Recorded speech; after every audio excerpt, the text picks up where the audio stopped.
జగన్ ఇలాకాలో పసుపు పార్టీ సంబరం. ఎస్, మహానాడుని ఈసారి కడపలో ప్లాన్ చేసింది టీడీపీ. ఆ ప్రాంతాన్ని ఎంచుకోవడం వెనుక టీడీపీ వ్యూహం ఏమిటి? తెలుగుదేశం పార్టీ ప్రతిష్టాత్మకంగా చేపట్టే మహానాడును ఈసారి కడపలో ప్లాన్ చేస్తోంది.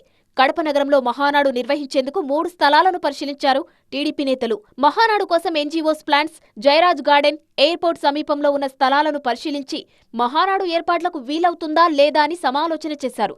ఈసారి కడపలో మహానాడు నిర్వహించాలని సీఎం చంద్రబాబు ఆదేశించారని టీడీపీ నేతలు తెలిపారు. అంటే పార్టీ ఆవిర్భవించిన దగ్గర నుంచి కూడా కడపలోని ఎప్పుడు కూడా భారీ మీటింగ్ పెట్టలేదు.